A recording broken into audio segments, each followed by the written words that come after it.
In the summer of 1941, long before American soldiers set foot in North Africa or France, the United States Army faced a quiet crisis that almost no one outside the Ordnance Department understood. The Army was expanding faster than at any point in its history. Thousands of new recruits poured into training camps every week. Motor pools, artillery battalions, engineer companies, communication detachments, and medical units all grew at a pace that left planners scrambling. These men were not frontline infantry, yet every one of them still needed a weapon. And the Army did not have one that truly fit their needs. The standard service rifle, the M1 Garand, was a powerful and reliable weapon, but it was heavy and long. For a rifleman on the line, it was perfect. For the men who spent their days driving trucks, repairing tanks, building bridges, laying communication wire, or carrying stretchers, it was a burden. Officers complained that their support troops moved slower during marches because the Garand hung awkwardly off their shoulders. Tank crews argued they could barely climb in and out of their turrets with it. Engineers carrying explosives found the rifle constantly snagged on their gear, and medics said bluntly that they could not treat wounded men quickly while wrestling a 9.5-pound rifle. The alternative was the Thompson submachine gun, admired for its firepower but cursed for its weight. The Thompson weighed more than the Garand and cost so much that the Army could never issue it broadly. Pistols offered portability, but almost no useful range. They were emergency weapons, not battlefield tools. The Army needed something in between, something light and fast to handle, but more capable than a sidearm. A weapon with enough accuracy to hit targets out to 200 yards, but small enough that a jeep driver or radio operator could carry it without thought. This need turned into an urgent request that came down from the Chief of Infantry to the Ordnance Department. Design a weapon lighter than the Garand, simpler than the Thompson, and cheaper than both. Make it compact enough for support troops, but useful enough that a soldier suddenly ambushed on a road or in a village could defend himself. Make it fast-firing, easy to handle, and intuitive for young men barely months removed from civilian life. The request was bold, almost unrealistic. Weapons design rarely produced perfect compromises. A light rifle might lack power. A compact weapon might lose accuracy. A cheap weapon might sacrifice reliability. Yet the Army insisted. The weapon would be issued not to hundreds or thousands, but to hundreds of thousands. A single new rifle could reshape the way the entire United States military fought in the coming war. It had to exist. Several gun companies attempted prototypes, but none impressed the testers at Ardennes Proving Ground. Most designs jammed. Others were too heavy. Many lacked accuracy. As deadlines approached, the Ordnance Department turned to a company known more for sporting rifles than military contracts. Winchester's first attempts were rough and unremarkable, but inside their factory was a quiet engineer named William Romer and a talented mechanic named Ralph Clarkson, both inspired by an idea from an unlikely figure. That figure was David Marshall Williams, a man whose life story sounded more like legend than engineering biography. Williams had designed a revolutionary short-stroke gas piston during his time in prison, a mechanism so efficient that it caught the attention of firearms engineers across the country. Winchester hired him, and his system became the beating heart of what would become the M1 Carbine. In May 1941, the Winchester team began assembling a prototype under extraordinary time pressure.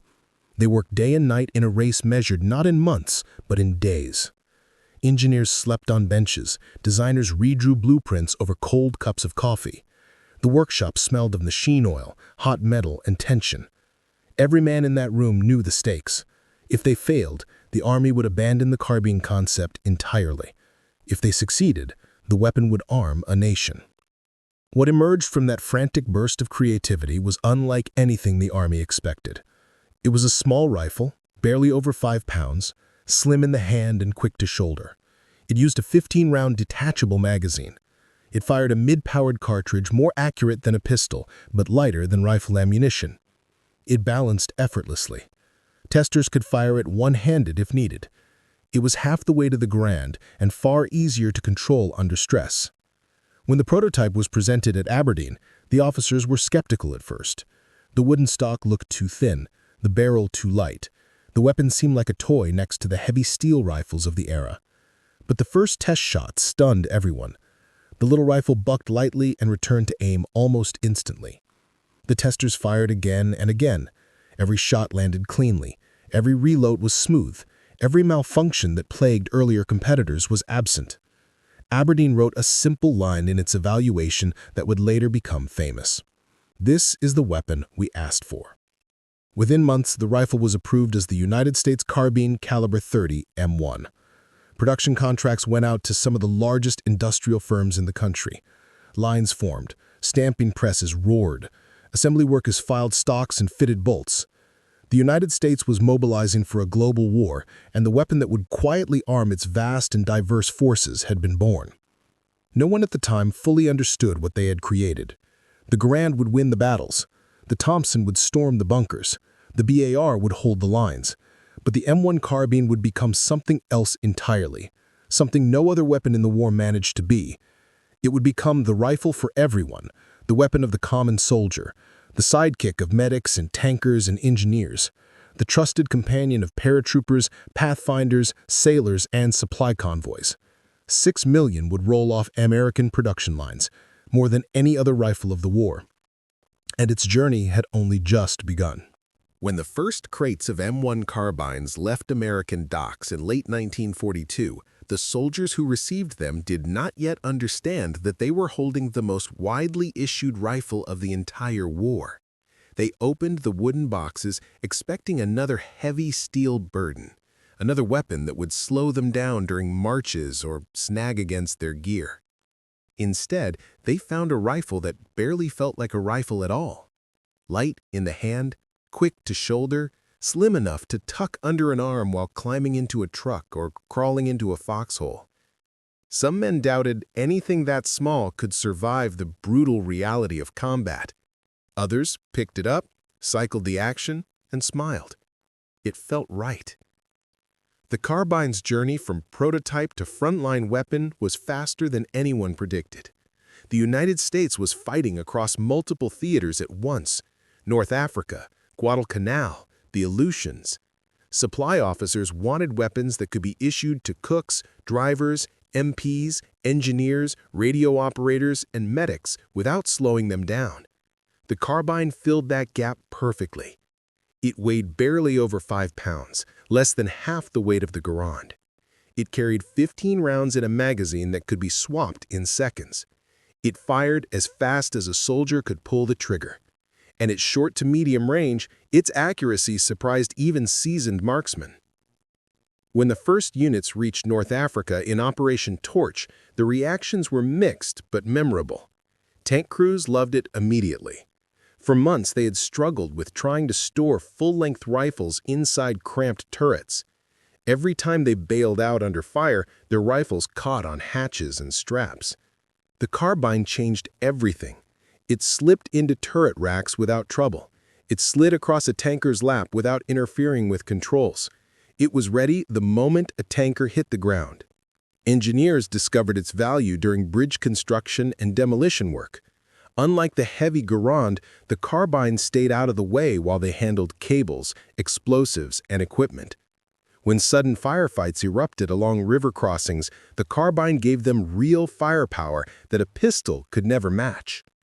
Signal Corps troops carried it while stringing telephone wire under fire. Their hands needed freedom, their gear was fragile, and the carbine allowed them to defend themselves without sacrificing mobility.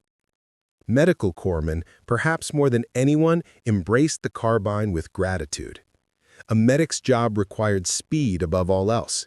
The Garand weighed down their packs and slowed their movements when they sprinted from casualty to casualty.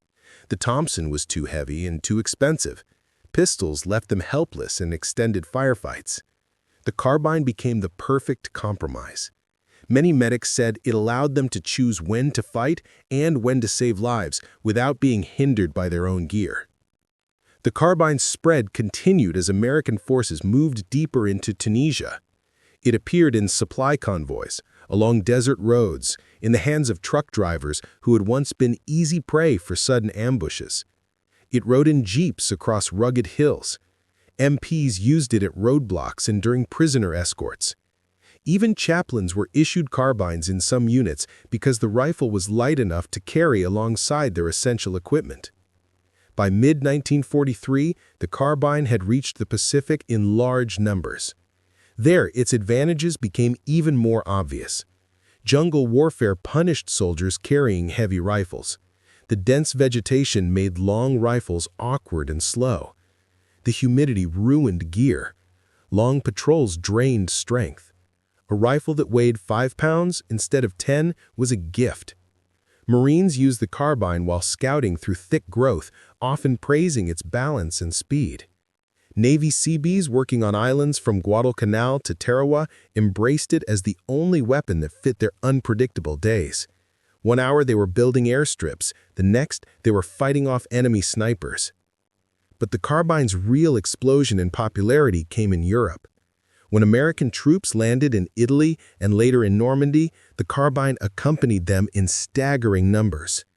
Infantry squads still carried Garands as their primary rifles, but everyone around them carried carbines. Platoon runners, mortar crews, bazooka teams, ammunition carriers, headquarters clerks, and jeep chauffeurs all had them slung across their chests. No other weapon in the American arsenal spread this far, this fast, across this many roles. Soldiers praised its intuitive handling. The rifle came to the shoulder quickly during sudden firefights. Its recoil was light enough for even the most inexperienced soldier to fire rapidly and accurately under pressure. And above all, the carbine never felt in the way. It allowed soldiers to climb into trenches, squeeze through hedgerows, move across rubble, ride in half-tracks, and operate radios without constantly adjusting their weapon. In town after town across Sicily, Italy, and France, the carbine proved its worth. Soldiers reported using it effectively during close-quarter fights inside farmhouses. Scouts carried it during reconnaissance patrols, trusting its lightweight frame when they needed to move silently and quickly. At night, when visibility collapsed and distances shrank, the carbine became one of the most useful weapons in the American toolkit. The rifle spread beyond American hands as well. By late 1943, French resistance fighters were receiving them through airdrops. The British Special Operations Executive requested shipments. Even some Italian partisans used carbines against German occupation forces. The weapon's appeal was universal. It required almost no training to operate. It worked reliably, it weighed almost nothing. And in the chaos of war, those qualities meant survival. By the end of 1943, one fact had become undeniable. This was not a specialized rifle. It was not a niche weapon. It was the weapon every soldier could carry, every soldier could use, and every soldier could trust. And the demand for it was only growing. What began as a desperate search for a lightweight defensive weapon had become something far larger. The M1 Carbine was no longer simply filling a gap. It was reshaping the way America armed its military. When American paratroopers of the 82nd and 101st Airborne prepared for the great jumps of the war, they faced a problem no conventional infantryman ever had to think about. Every ounce of weight mattered. Every inch of length mattered. The moment they stepped out of the door of a C-47, gravity seized everything they carried. Rifles snagged on static lines, barrels caught on parachute harnesses, bulky weapons slammed against their bodies when the silk canopy yanked them upward. A cumbersome rifle could injure a paratrooper before he ever touched the ground. The Garand was too long, the Thompson too heavy, the BAR completely impossible. Paratroopers needed a weapon built for the sky, not just the ground.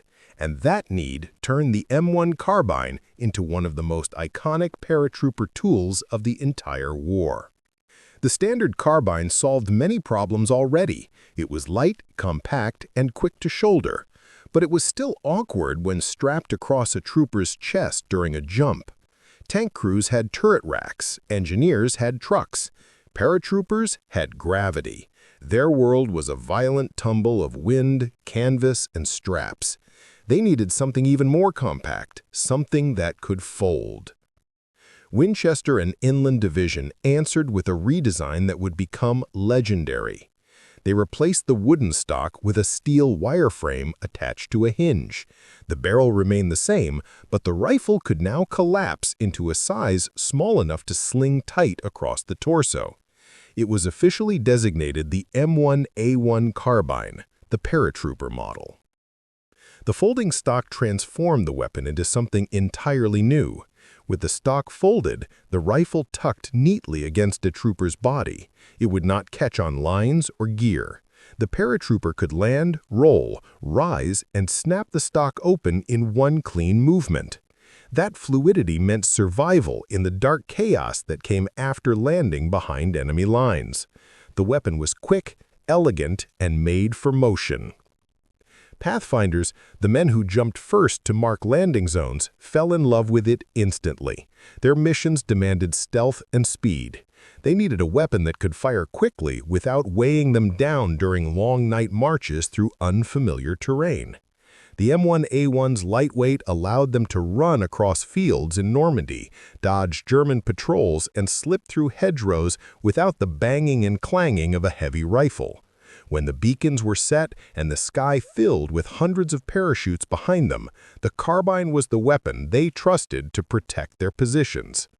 In Normandy, paratroopers of the 101st dropped into darkness scattered across the French countryside. Many landed miles from their intended zones, tangled in trees, dropped into flooded fields, or fell among enemy positions. In that chaos, the carbine proved its worth. Troopers pulled themselves free from their chutes, flicked open the folding stock, slapped in a 15-round magazine, and moved.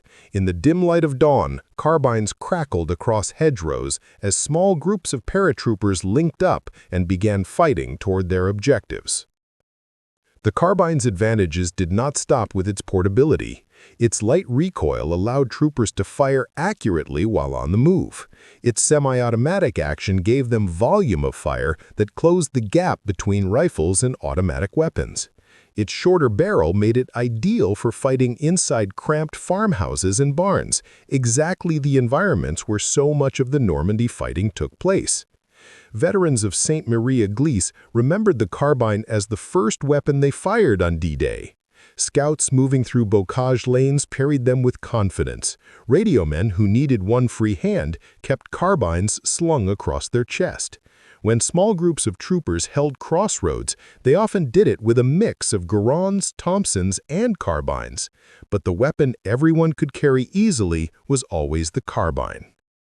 When the airborne divisions regrouped for Operation Market Garden, the carbine again appeared in enormous numbers.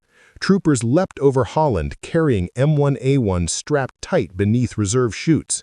They moved through Dutch towns with the carbine tucked close while navigating canal bridges and narrow streets. In Ardennes, the British carried their own weapons, but American support troops and glider infantry relied heavily on the carbine during desperate defensive actions. But it was in Bastogne where the carbine earned perhaps its most emotional chapter. During the bitter winter of the Battle of the Bulge, paratroopers of the 101st huddled in freezing foxholes, surrounded by German armor and infantry. The snow was deep, the wind slicing, the nights long. Many men had lost heavy weapons during the chaotic march to the front, but the carbines remained. Lightweight, easy to carry, and tucked under greatcoats during movement, they could be brought into action quickly when German patrols pushed through the trees. In the dense Ardennes forests, the carbine's quick handling proved invaluable. Troopers shifted between positions, darting between snow-covered trunks, firing short bursts at silhouettes appearing through fog and smoke. Officers and NCOs carried carbines constantly because their jobs demanded mobility, command, and flexibility. When artillery shook the trees, when German units probed the lines, when ammo had to be moved forward, the carbine went with them every step of the way.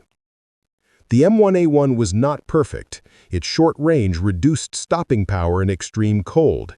Its .30 carbine round was not as strong as the .30-06. But paratroopers still praised it because it did the one thing no other rifle of the era could do.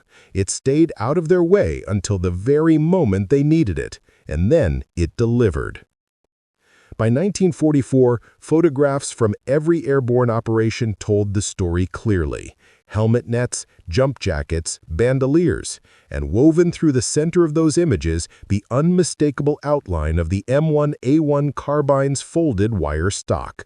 A simple hinge and a few pounds of steel had created the most iconic airborne rifle of World War II.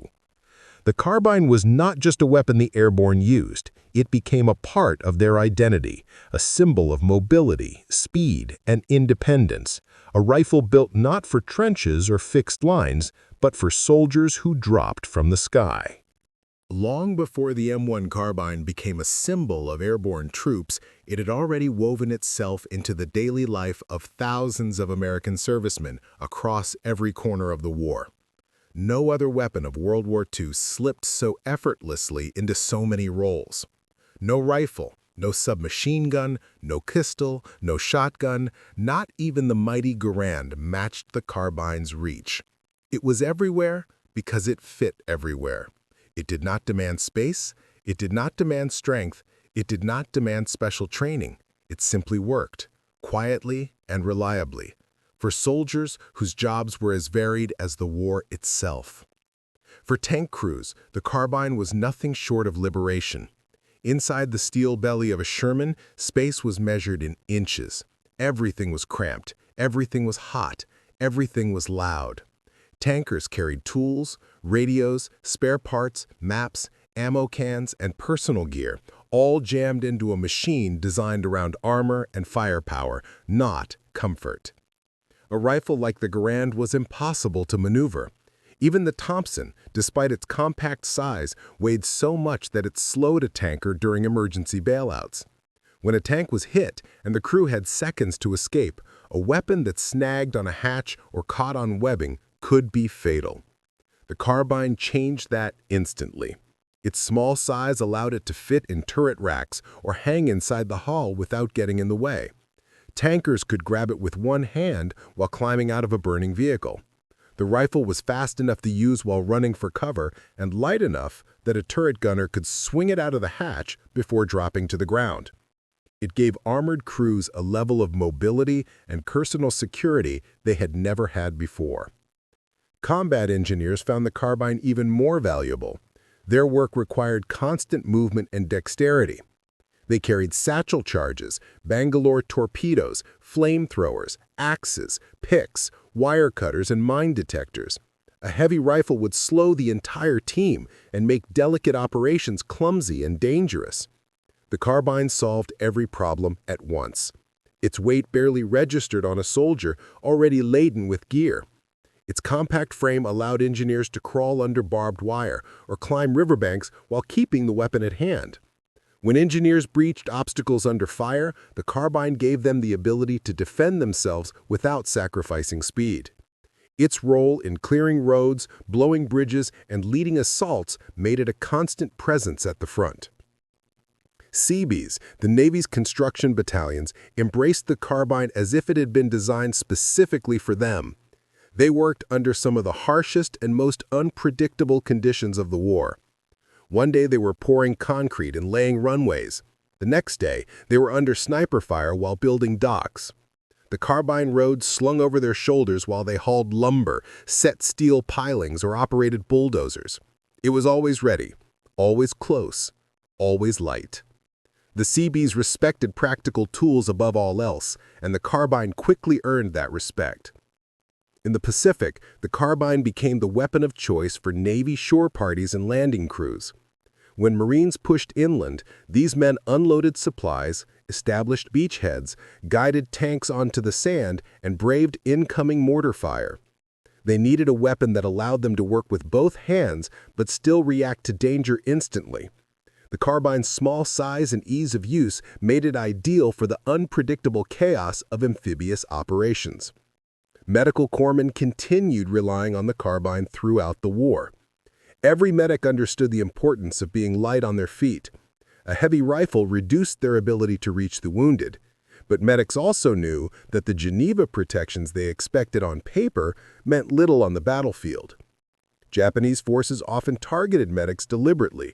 German patrols sometimes mistook them for armed soldiers. The carbine gave medics a weapon they could carry without encumbering their life-saving work. Many credited it with saving not only their patients' lives, but their own.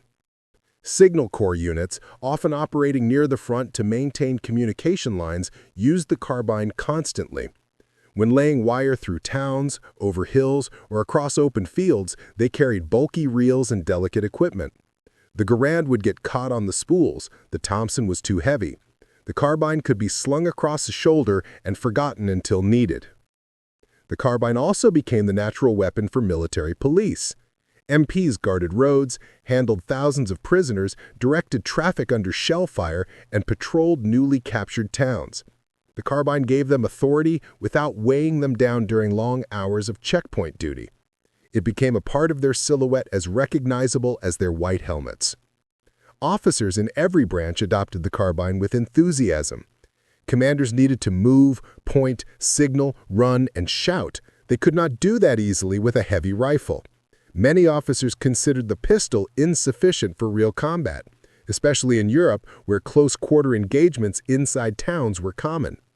The carbine filled the gap perfectly, light enough to carry in one hand, accurate enough to fight with, and fast enough to respond to sudden attacks. Even the Office of Strategic Services found the carbine indispensable. OSS teams behind enemy lines valued silent movement and quick reactions. They could not afford the noise of a clattering rifle. The carbine rode quietly against their chests as they infiltrated towns in France, sabotaged rail lines in Italy, and trained resistance fighters throughout Europe. Resistance groups themselves loved the carbine. It was intuitive, reliable, and accurate enough for guerrilla warfare. What emerged across every front was a simple truth. The M1 Carbine was not a specialist weapon. It was not designed for a single type of soldier or a single type of fight. It was a universal solution for the chaos and variety of war. A medical officer could carry it. A tanker could carry it. A radio man could carry it. A Seabee could carry it. A pilot shot down behind enemy lines could carry it. A partisan fighting in the woods of Yugoslavia could carry it. The carbine fit them all. By 1944, it had become impossible to walk through an American camp without seeing dozens of them slung over shoulders and leaning against crates. Every road march, every supply depot, every airfield, every dock, every landing zone, the carbine was there, quiet, reliable, and ready. It had become the rifle of the modern army. Not the weapon that won glory in heroic charges, but the weapon that held an entire war machine together. A rifle for the soldiers who built, healed, carried, guided, repaired, and supplied the fight. A rifle for those who kept the vast American war effort running. By the spring of 1945, as American troops pushed across Germany and island after island fell in the Pacific, the M1 Carbine had already become something far greater than the weapon the Ordnance Department originally imagined. It was no longer simply a lightweight defensive gun meant for drivers and signalmen. It had transformed into the most widely carried rifle of the United States military, a weapon that crossed branches, ranks, and continents. 6 million carbines would be produced before the war ended, more than every Garand, Thompson, BAR, and Springfield combined. It had become, quite literally, the rifle that armed everyone. But the true legacy of the carbine did not emerge only in factories or supply warehouses. It emerged in the memories of the men who carried it. A young radio man in France remembered sprinting between hedgerows with the carbine pressed against his chest, thankful it did not weigh him down when German mortars crashed nearby. A medic in the Philippines recalled reaching wounded Marines in seconds, precisely because the carbine stayed out of his way instead of dragging him back. A Sherman tank gunner said the carbine was the only weapon he trusted to grab while bailing out of a burning tank, because he could draw it instantly while running through smoke and shrapnel. Everywhere the stories repeated themselves. The carbine was not perfect, but it was always there, always ready, always manageable, always familiar. The war's final months displayed the carbine's flexibility on a scale few could have predicted. In Germany, newly liberated prisoners carried carbines as they guided Allied patrols through camps. Military government units used them while securing towns, protecting civilians, and maintaining order. MPs guarding bridges along the Rhine slung carbines over their white helmets as convoys rolled past. Pilots rescued after crash landings in enemy territory held carbines as they waited for pickup teams. Behind them, depot workers cleaned and reissued thousands more to soldiers rotating toward the Pacific. It seemed as if no matter where the war moved, the carbine followed. When Japan surrendered in August 1945, millions of American servicemen returned home. Many carried vivid memories of the little rifle that had accompanied them farther than any other weapon. The carbine's legacy continued long after the last shots of World War II were fired. Countries shattered by the war relied on American weapons to rebuild their armies and police forces, and the carbine became one of the most recognizable rifles of the New World. France armed its colonial and European forces with them. South Korea used carbines extensively during the Korean War. The Philippines and Thailand fielded them for decades. Taiwan's armed forces adopted them in large numbers. West German police units carried them during the tense early years of the Cold War. Guerrilla fighters in Greece, resistance groups in Eastern Europe, and covert operations teams across Asia wielded the carbine as both a weapon and a symbol of American support. In Vietnam, South Vietnamese soldiers carried carbines on jungle patrols years before the arrival of the M16. In some villages, the carbine was the first firearm many villagers had ever seen in the hands of trained soldiers. But its most meaningful legacy may have remained with the ordinary Americans who never considered themselves warriors. Engineers, medics, sailors, drivers, clerks, radio operators, Seabees, pilots, mechanics, MPs. The carbine was their rifle, the one that matched their tasks instead of complicating them. It was the tool that let them run toward the wounded, or fix a broken bridge, or climb out of a tank turret, or carry a radio through muddy fields. The Garand won the heavy battles, but the carbine won the battles fought in the margins, the moments when survival depended on speed, lightness, and simplicity. Modern historians sometimes call the M1 Carbine the first truly modern personal defense weapon, a lightweight rifle designed for mobility instead of raw power, a weapon that recognized the changing shape of war, where not every soldier fought in a trench and not every soldier carried a heavy rifle. In many ways, the carbine anticipated the future. Decades later, armies around the world would adopt compact rifles, carbines, and PDWs that borrowed directly from the carbine's philosophy. No other World War II weapon feels as familiar to the eyes of a modern soldier. By the time the war ended, the carbine had become more than a rifle. It had become a symbol of a new kind of army, an army built on movement, coordination, communication, engineering, logistics, and speed. An army made not only of riflemen, but of every man who supported them. The carbine armed the mechanics who kept the tanks running, the medics who kept men alive, the signalmen who connected the battlefield, the MPs who kept convoys moving, and the officers who led them all. It armed airborne pathfinders dropping through darkness. It armed tankers climbing through hatches. It armed Seabees carving runways out of coral and rock. It armed partisans fighting in forests and towns. It armed the vast machinery of a global war. In photographs taken across continents, from the sands of North Africa to the jungles of Guadalcanal, from the hedgerows of Normandy to the ruins of Cologne, the carbine appears again and again, not always in the center of the frame, not always in the hands of a hero, but always present. The quiet rifle of the ordinary soldier.